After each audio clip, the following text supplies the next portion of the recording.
Even for a country like ours, well familiar with drought, the dry spell right now in Queensland and New South Wales is one of the worst in our history.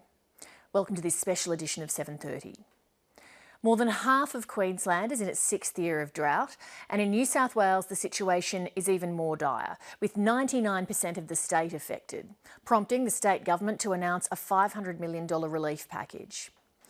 Tonight, reporter Chris Gillette and cameraman Simon Beardsell travel to drought zones to capture the harshness of life on the land when it stops raining and the unimaginable resilience it takes to endure.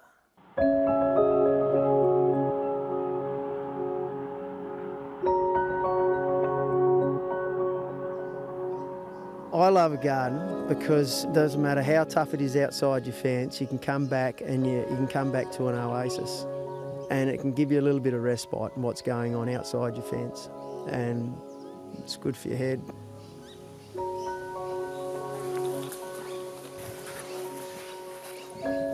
My name is Brendan Cullen and I live on Cars Station, which is 60 kilometres southeast of Broken Hill. I've spent my whole life in Broken Hill.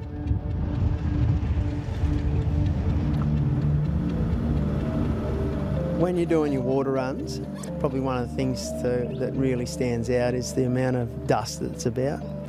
And, you know, the dust plumes up behind the vehicle.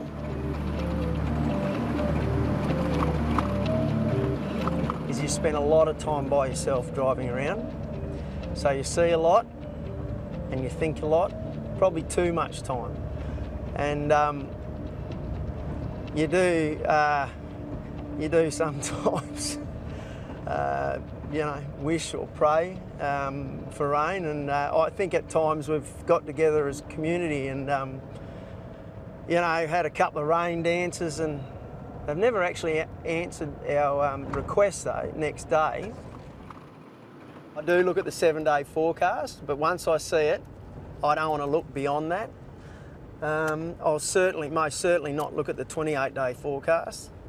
Because, I mean, why? I mean, it just gives you anxiety levels. I mean, that goes through the roof. I mean, why torment yourself with it? It's a tough gig. It's a real tough gig. And, you know, you talk about resilience. Well, you'll see some pretty resilient people come out of this. And if you weren't now, well, you certainly will at the end of it.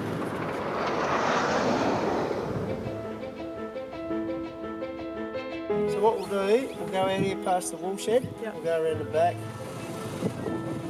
So I've been on cars for 2.5 years as a manager. 3 kids, Emma, who's just turned 18, and Darcy and Charlie, and they're twins, and they're 12. What we run here are the wilty pole sheep. And we've got about 4,500, 5,000 running around here at the moment. Yeah, it's about 60,000 hectares, about 150,000 acres. Policy is to destock when things get tough, and at this point of time things are quite tough. So you're constantly keeping an eye out on the condition of your animals. Most of New South Wales is in drought. It's a bit of a beast really, it attacks you from all angles. So the drought will affect your animals. It'll affect your household, you know, your mental health, and that's for the whole family. Droughts creep up on you, and before you know it, you're in it. This would be probably the longest dry period without rain.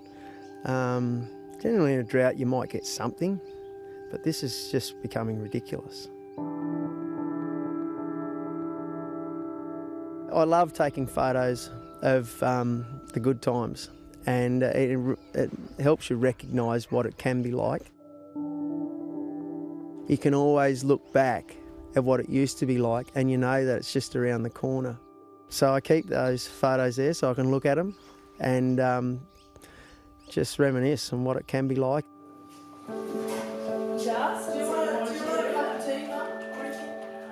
Jacinta, my wife, we've known each other since we were about 14, 15. One of the best things I've been able to do, Jacinta and I have been able to do, is to be able to bring our kids up in the bush. And it's a great grounding for kids.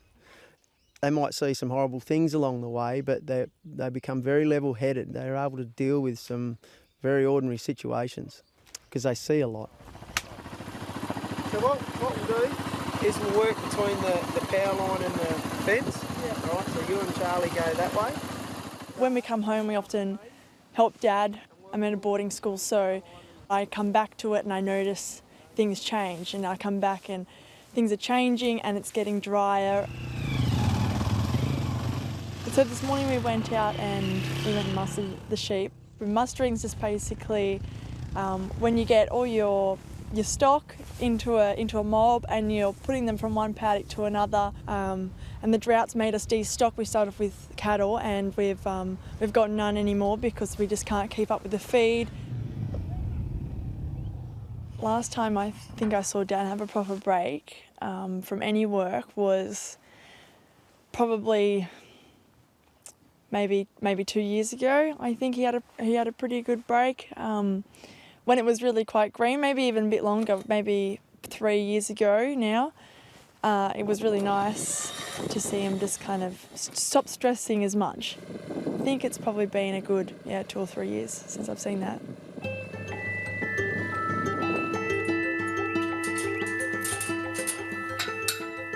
When we're going through a drought and it starts raining, the biggest celebrations go off. Everybody relaxes. If we get an inch in a night or in a day, Dad comes out in the morning and he's like, it's time to do puff dooloons, and that's like a little pastry that he does, and he fries it and we just cut them open, and I haven't had them in years. Hot, fresh pastries for breakfast, and it's the best. I'm 45 years of age, and what I've seen in that period, I've seen change. I feel it's hotter in summer, or maybe I'm just getting weaker, I don't know. It just seems to be a lot more drier periods. I mean, if anything's going to tip you over the edge in a business, will be a drought. And unfortunately, it's one of the main instigators of people leaving the land. The garden, I think, is just crucial. It's just that piece of tranquility to come back to when, you've had a hard day. This drought, it's just so, it's such a severe one. It's not just water, it's not just feed, it's the whole, it's everything. It's just incredibly dry. I see it with my own husband, I see the pressures of the drought, and I see it with my friends. It's really disheartening hearing them and their stories too, going through hardships, and we're just not socially, we just don't catch up as much as we normally would because people are too busy feeding, and you just can't get away.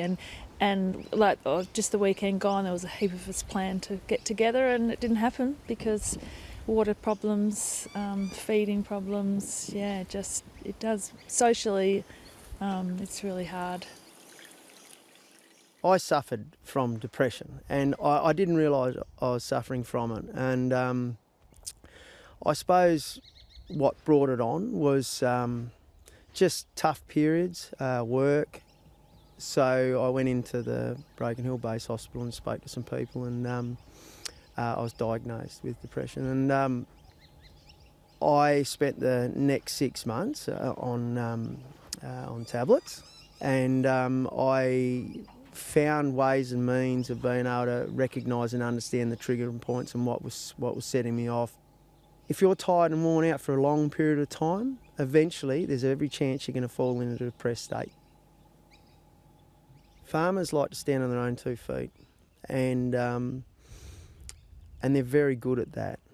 But unfortunately, they're in an environment where they're susceptible to the weather. Just listening to people in the district, most properties that I know of are down to their core breeding stock. Some have completely destocked. Some have been feeding for 12 months. If you're feeding for 12 months, you could quite easily blow $1 million in 12 months. And that's a figure that I've heard of, not just plucked out of the air, and there's people out there that would have spent more, some less. So it is a big drama. One bad drought can take that all away from you. It's not our fault that it doesn't rain. Come on. You're just kind of thinking, if we don't get any rain and if you don't get more water and the sun's just burning up the ground, what's going to survive?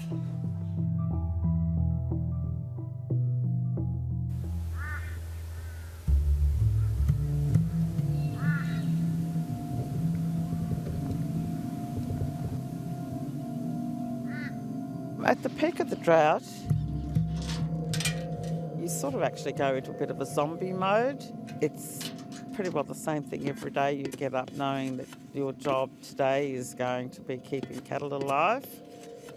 It's your number one concern, to keep your animals alive, basically.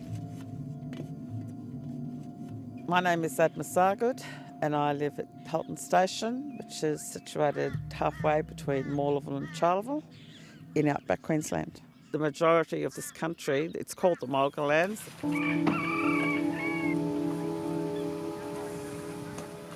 Yes, I believe I am resilient. Probably a bit like my husband, perhaps I've got it off him. Just keep going. Been married for 30 years. He is probably one of the toughest men I know. Probably a little bit arrogant at times, but probably one of the hardest workers I've known. And yet very caring, very soft, very soft person, especially with animals. Hates lazy people. Can't even see where that break was in that calf sled. No. You have seen it? No, he's Looks really totally good. fixed now. Yeah. We have 2 children, Mitch and Bonnie. Adma? Oh, actually, I met Adma in a drought. Yes, yeah. She's sort of always in a drought. My whole life's revolved around droughts, isn't it? Or going in or out of a drought. We'll just get any bottle, really, doesn't matter. I'll just put a teat in it. So, yeah, we met, and she's very kind and loving towards animals. I love the fact that I don't need an alarm clock to get up in the morning. I give it up because I want to get up, and I go and get a bit of therapy off me magpies and butcher birds in the morning while I have a coffee and start the day. One thing about them birds, they're always happy, eh? If I had to describe my job as a cattle farmer, it would take a long time. You know, you're a cook, you're a cleaner, you're a vet, a gardener, you're a bookkeeper, you're a lawyer, you're an accountant. It's an extremely varied job. There's not one word to describe it, really.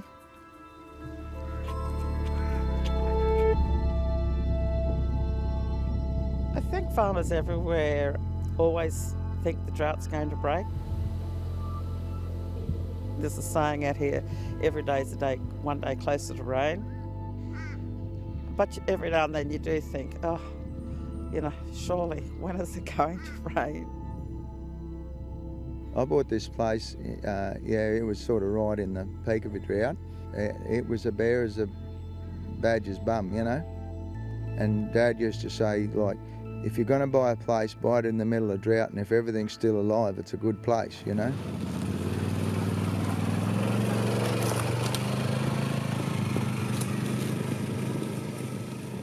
I've learned everything from Dad.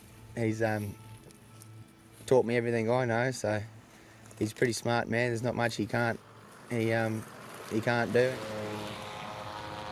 So my dad flies a gyrocopter. They're sort of a bit of a half-breed. They're in between a plane and a helicopter and in between a bit of everything, but it's a lot easier to see everything from the sky.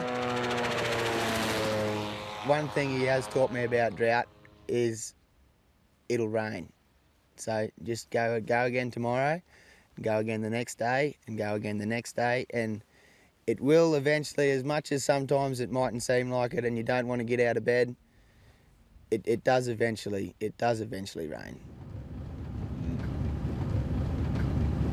It's a big gamble for a young person to want to be on the land these days.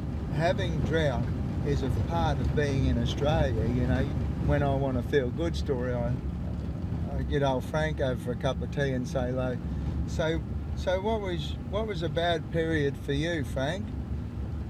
You know, what was the toughest time you went through? And he goes, "Oh, yeah, 40s to the 50s wasn't good, Scotty." He said, "We had a world war and a depression and 10 years of drought." And I'm like, "Oh, well, we're not going too bad. We only got the drought."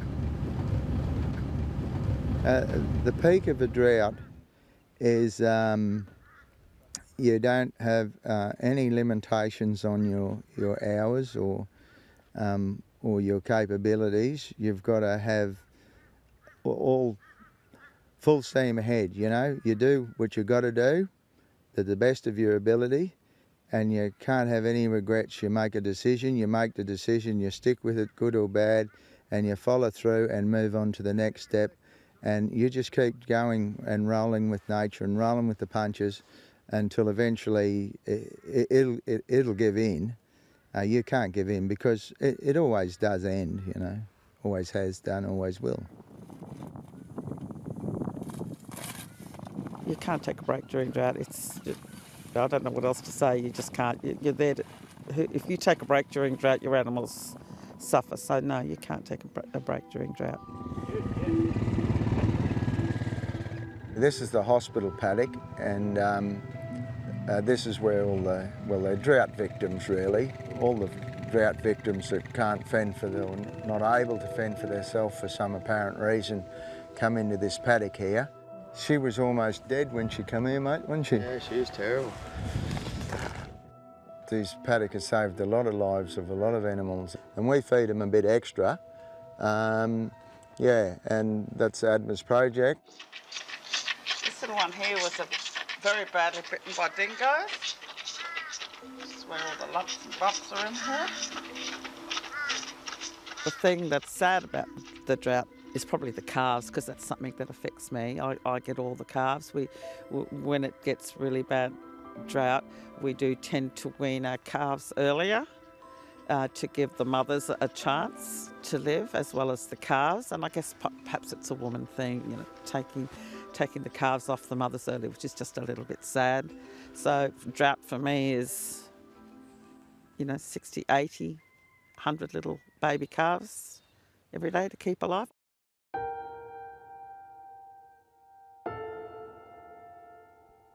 It's not only our domestic stock that suffer, it's certainly also the wildlife, and we care for them as well. And I can remember one time I came across a number of kangaroos that had actually made it into the trough and had obviously been standing there for 3 or 4 days. And there was no grass, absolutely no grass. And they were going to die. They were at the point where they just couldn't move anymore. And so I had to end their suffering, which really wasn't much fun, considering I didn't have a gun. But there's, you know, you just have to do that. I was actually physically sick afterwards, but if I hadn't done it, I wouldn't have slept. To this day, I wouldn't have slept.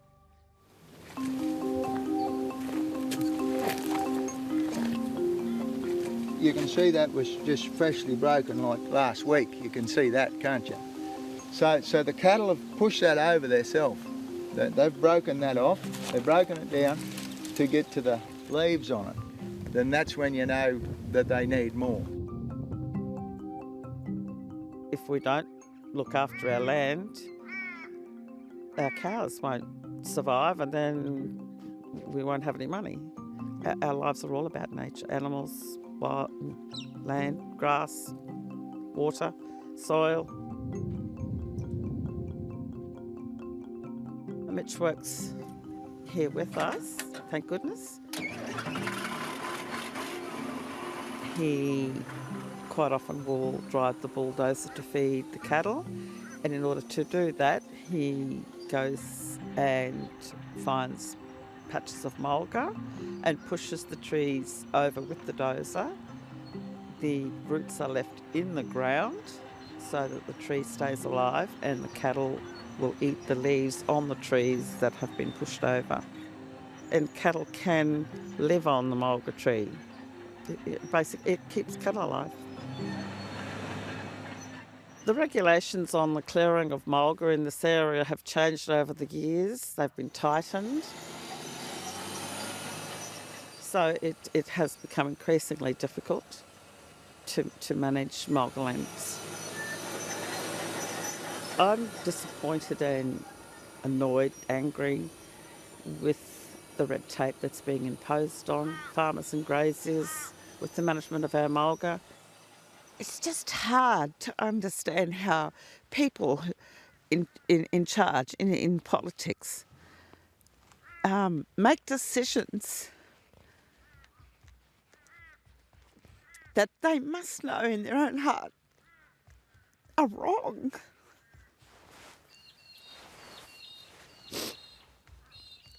Oh, sorry, I just wasn't going to do that. My fears of our livelihood is under threat by the state government, without a doubt. Big barefoot thing, but they've been there for that long. And then, yeah, so they come in and then all the locals, and they've got like these big... We always had this dream of living this life, but it's far, far better than what we ever imagined it to be.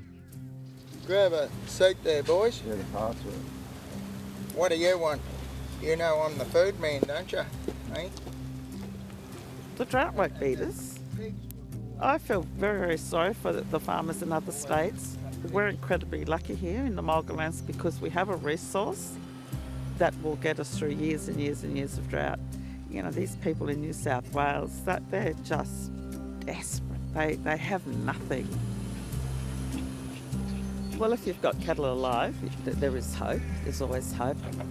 Just really have to keep your cattle alive, otherwise there's no tomorrow, really.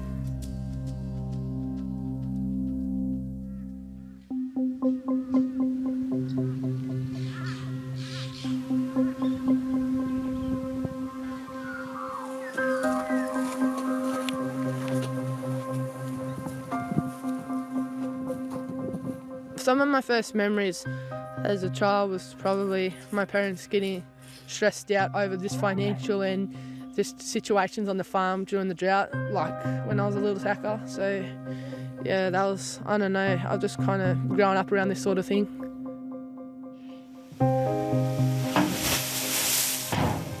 My name's Zara King, I'm 16 years old and I'm from Tullabajil, New South Wales. Oh God, here they all come.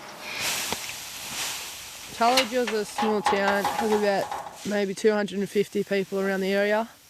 Can they go any faster? My school I go to has about 40 kids from kinder to year 12. There's no year 12s this year, so we're the oldest. And then there's my little sister Juliet. You can see how skinny they are.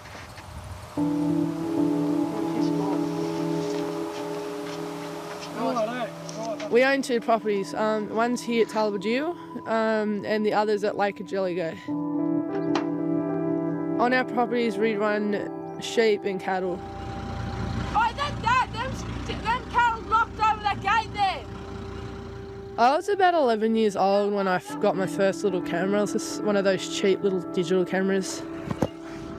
Now we're going to just wire up the gates because, yeah, we don't want another coincidence. I don't know, I love to start taking photos.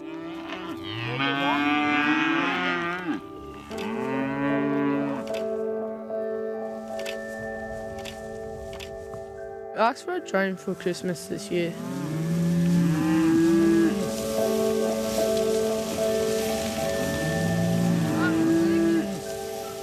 I think she has got a gift. I don't know where she gets it from. I can't draw a stick figure and neither can her dad. I'm just going to photograph the world around me as the drought does this thing, I guess. I find taking photos of animals and that easier because if you take a photo of a person, you need their permission. If you take a photo of an animal, it's like you could just get their natural look in that. I've been hand feeding the stock for about 6 months now. people see the green, they go, oh, that's not a drought. It's like, do you think animals can pick little bits of grass like that long off? No, they can't. There's nothing in there's no nutrients or anything in the grass and that, so that's why we've got to feed them hay.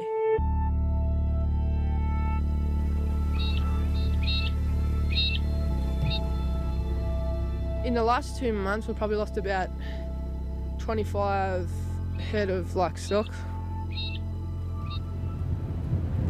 You just do everything what you possibly can to keep them alive. Just because you feel guilty. You got to help them. You feel guilty when you've lost it because you feel like you could have done more, but in reality you couldn't, I guess.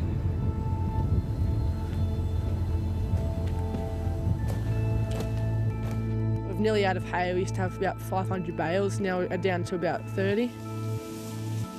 When we have to start buying hay soon, it's going to cost so much money. My dad's really full on all the time. He's my pop's full-time carer and he's also got the farm to manage, so he's doing 2 things at once.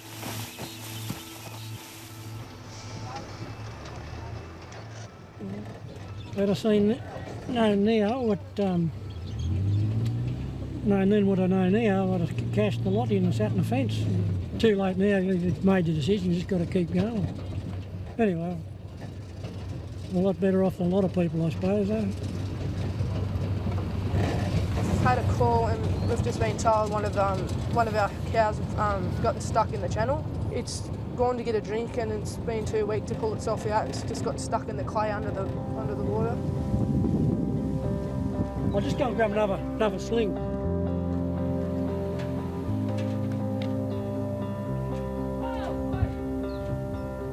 Should I put that in or should I? Yeah, put them in. Yeah. Doesn't like that. I don't know, girl, that'll help you enough. So this will help boost it. This will help boost the system, get it up and going again. Come check her again tomorrow. Oh shit, look, it's dry.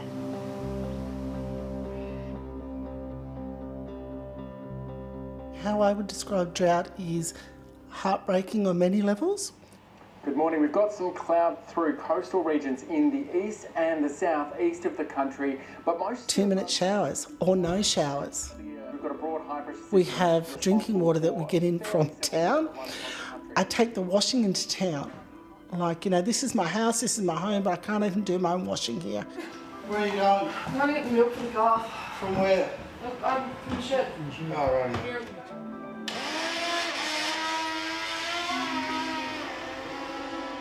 It's also impacted on the children because Zara's the one who's here. Zara needs to get up before school and go and help her dad to load stuff. There's been a couple of times when they've been caught down the paddock and she hasn't got to school till 10 o'clock. The school is okay with that. I have not been, and I've had to, I guess, I'm going to sound like a bitch, but I've had to say to Graham, her education comes first. I see the children taking on responsibilities or taking on anxieties and fears. I wish they didn't, but I guess that's the reality of the life that we live. They can have a potty calf 1 minute and then the next minute they're coming into me crying because it's died overnight.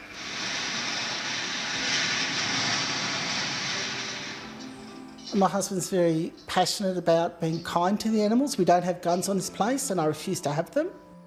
It's like Groundhog Day, to the point of you get sick of talking to each other when you have the 5 minutes to talk to each other. Because really, I know it's bad on the farm, but I don't want to hear that. At the moment, there's not a lot else to talk about. There's no fun times, there's no good times together. It's hard. I look at Sarah, who's come home in the midst of all this, and she's like she's like a breath of fresh air, and what she's capturing and everything else. She's like, hey, it's going to be okay. And I think, yeah, I don't know if it is this time around.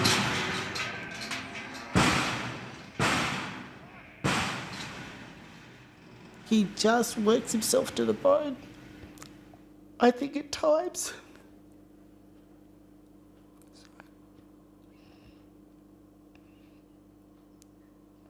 Times I've said I just think he should give up.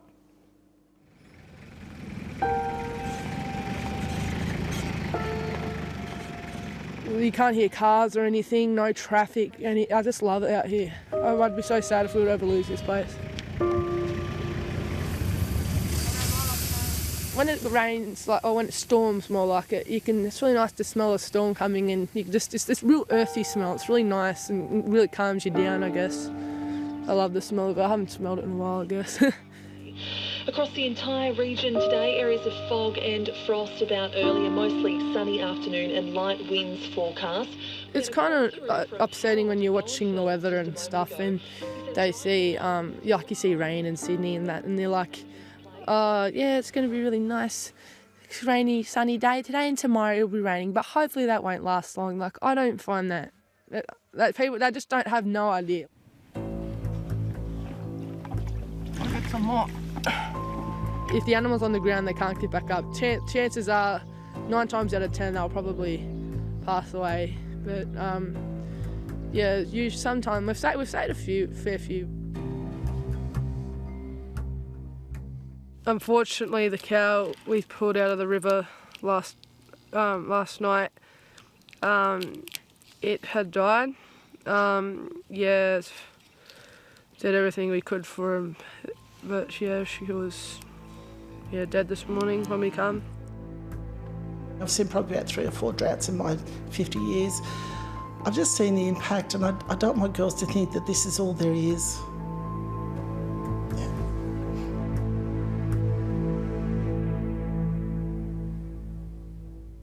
If that story's raised concerns for you, remember help is available. You can call Lifeline on 131114 or Beyond Blue on 1300 224636.